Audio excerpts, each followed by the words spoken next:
Hello everybody, today we discuss law of demand. So law of demand का मतलब क्या है कि डिमांड एंड प्राइस में क्या है, इनवर्स रिलेशनशिप है, दैट इज नेगेटिव रिलेशन है प्राइस एंड डिमांड में। ठीक है, बाकी सारी चीज़ें, बाकी सारे फैक्टर्स क्या रहते हैं यहाँ पे, कांस्टेंट रहते हैं। अदर फैक्टर्स मीन्स कि इनकम होगी, ठीक है, taste and preferences, future expectation, substitution goods, ये सब क्या है, सेम है, लेकिन जो डिमांड एंड प्राइस में क्या है, इनवर्स रिलेशनशिप है, दैट इज नेगेटिव रिलेशन है। दैट मीन्स कि अगर हमारा प्राइस इंक्रीज हो रहा है तो हमारी डिमांड क्या होगी, डिक्रीज होगी, और अगर हमारा प्राइस डिक्रीज हो रहा है तो हमारी डिमांड क्या होगी, इंक्रीज होगी। ठीक है, लॉ ऑफ डिमांड को हम टेबल एंड डायग्राम की हेल्प से समझते हैं। फॉर एग्जांपल, हमारा जो प्राइस है वो क्या कर रहा है, इंक्रीज कर रहा है फ्रॉम 10 to 20, 20 to 30, 30 to 40। और जो हमारी क्वांटिटी डिमांडेड है वो क्या करेगी, अगर हमारा प्राइस इंक्रीज हो रहा है तो हमारी क्वांटिटी डिमांडेड क्या होगी, डिक्रीज होगी, दैट इज़ 40, 40 से 30, 30 से 20 और 20 से। नाउ अब हम इस टेबल को डायग्राम की हेल्प से समझते हैं। जब हमारा प्राइस 10 है, हमारी क्वांटिटी डिमांडेड कितनी है, 40 है। दैट मीन्स कि जब हमारा प्राइस 10 है, हमारी क्वांटिटी डिमांडेड कितनी है, 10 है। जब हमारा प्राइस 20 हुआ, 10 से 20 हुआ, तो हमारी क्वांटिटी डिमांडेड कितनी होगी, 30 होगी। दैट मीन्स कि हमारी प्राइस बढ़ रहा है, 10 से 20 हुआ, 20 से 30 हुआ, लेकिन उससे हमारी क्वांटिटी डिमांडेड क्या हो रही है, कम हो रही है। ठीक है, जब हमारा प्राइस 30 है तो हमारी क्वांटिटी डिमांडेड कितनी होगी, 20 होगी। ठीक है, जब हमारा प्राइस 40 है तो हमारी क्वांटिटी डिमांडेड कितनी होगी, 10 होगी। दैट मीन्स कि जैसे जैसे हमारा प्राइस इंक्रीज होता गया, हमारी क्वांटिटी डिमांडेड क्या होगी, डिक्रीज होती गई। तो इससे क्या शो हुआ, ये क्या है, हमारी डी डी क्या है, डिमांड कर्व है। डी डी क्या है, डिमांड कर्व है। और ये क्या है, डाउनवर्ड स्लोपिंग है। कौन सी है, डाउनवर्ड स्लोपिंग है।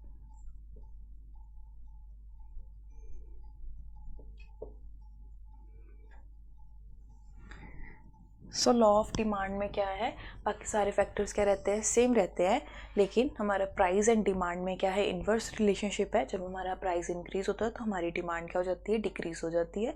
एंड जब हमारा प्राइस डिक्रीज होता है तो हमारी डिमांड क्या होती है, इंक्रीज होती है। इसको हमने टेबल एंड डायग्राम की हेल्प से समझा। एक्स एक्सिस पर हमने क्वांटिटी डिमांडेड ली एंड वाई एक्सिस पर हमने प्राइस लिया। जैसे जैसे हमारा प्राइस इंक्रीज हो रहा है, हमारी क्वांटिटी डिमांडेड क्या हो रही है, डिक्रीज हो रही है। तो उससे हमारा ये डी डी क्या है, डिमांड कर्व है, और डी डी क्या, डिमांड कर्व क्या होती है, लॉ ऑफ डिमांड में डाउनवर्ड स्लोपिंग होती है। ठीक है, अब लॉ ऑफ डिमांड की कुछ एक्सेप्शंस भी है। ठीक है, एक्सेप्शंस का मतलब क्या है कि कहीं पर कई कई चीज़ों पर हमारा ये रूल नहीं लगता है।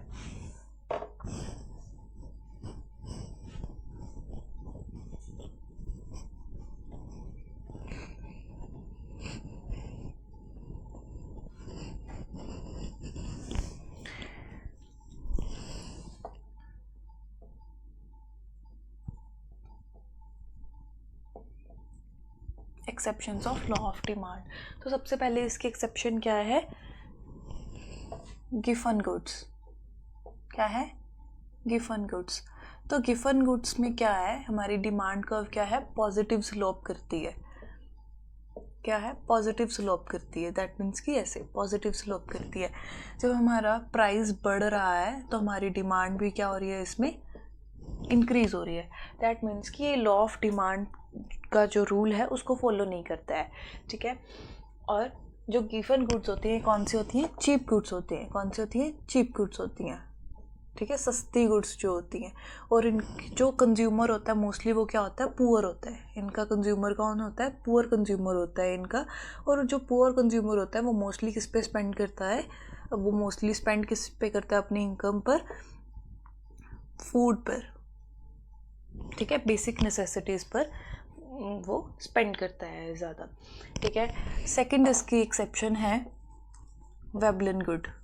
कौन सी, वेबलिन गुड।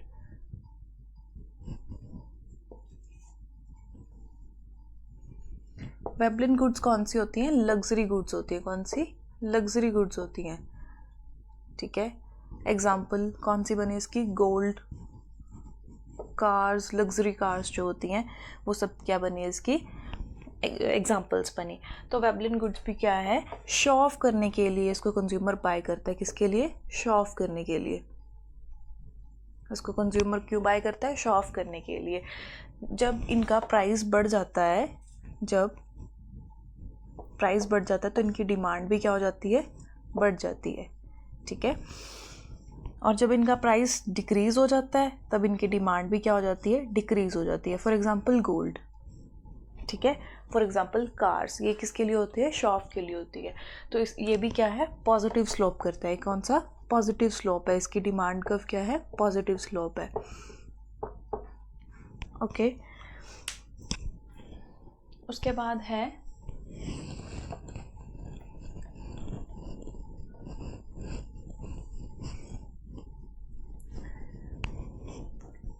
आती है नेसेसिटी गुड्स। कौन सी? Necessity goods. नेसेसिटी गुड्स में क्या आ जाएगा? Example medicines. ठीक है, क्या आ जाएगा? मेडिसिन्स। फॉर एग्जाम्पल कोई पेशेंट है, उसे मेडिसिन्स चाहिए, तो उसके लिए तो लॉ ऑफ डिमांड नहीं लग सकता ना। चाहे मेडिसिन का प्राइस बढ़ रहा है, बढ़ा हुआ है, तब भी जो पेशेंट है उसको तो मेडिसिन्स चाहिए, तो ना वहाँ पर डिमांड क्या होगी? बढ़ेगी। वहाँ पर अगर प्राइस बढ़ भी रहा है तब भी हमारी डिमांड क्या होगी? बढ़ेगी। इस पर प्राइस से कोई ख़ास इम्पैक्ट नहीं पड़ता है। ठीक है, जो नेसेसिटी है, अगर कोई पेशेंट है उसको तो मेडिसिन चाहिए। ठीक है, तो ये हो गया नेसेसिटी गुड्स होगी। ठीक है, इसमें भी हम ये क्या है? एक्सेप्शन है लॉ ऑफ डिमांड की। उसके बाद क्या है? Future expectation. फ्यूचर एक्सपेक्टेशन, अगर हमने पहले ही, अगर कंज्यूमर ने पहले ही एक्सपेक्ट कर लिया कि फ्यूचर में इसका प्राइस क्या है? बढ़ेगा। For example petrol. ठीक है, अगर कंज्यूमर ने ये एक्सपेक्ट कर रहा है कि आने वाले टाइम में हमारा जो पेट्रोल का प्राइस है वो बढ़ेगा, तो आज जो बढ़ा हुआ प्राइस है उस पर ही उसकी डिमांड क्या हो जाएगी? इंक्रीज़ हो जाएगी। ठीक है, तो फ्यूचर एक्सपेक्टेशंस पर भी प्राइस अगर बढ़ रहा है चीज़ का तो अब भी हमारी डिमांड क्या हो जाएगी? इंक्रीज़ हो जाएगी। For example petrol. Next exception है लॉ ऑफ डिमांड की, fashion, trend, taste and preferences. कौन सी? Taste and preferences. For example आजकल लूज फिट जीन्स का ट्रेंड है। ठीक है, और लूज फिट जीन्स का अगर ट्रेंड है तो उसकी प्राइस क्या है? आजकल महंगी है। ठीक है, तो उसका जो जीन्स है, वो लूज फिट जीन्स जो है उसका प्राइस क्या है? वो क्या है? महंगी है, लेकिन उसकी डिमांड भी ज़्यादा है। क्यों? क्योंकि वो फैशन में, क्योंकि वो ट्रेंड में है। जैसे जो जीन्स थी, नैरो जीन्स थी, आज वो सस्ती ज़रूर है क्योंकि आजकल उनका ट्रेंड नहीं है, लेकिन सस्ती होने के बावजूद उसको कोई नहीं खरीदता। ठीक है, तो टेस्ट एंड प्रेफरेंसेस बहुत मैटर करता है। और इसमें भी हमारी जो इनमें क्या है? पॉजिटिव स्लोप करती है। इसमें हमारी डिमांड कर्व क्या करती है? पॉजिटिव स्लोप करती है। ठीक है,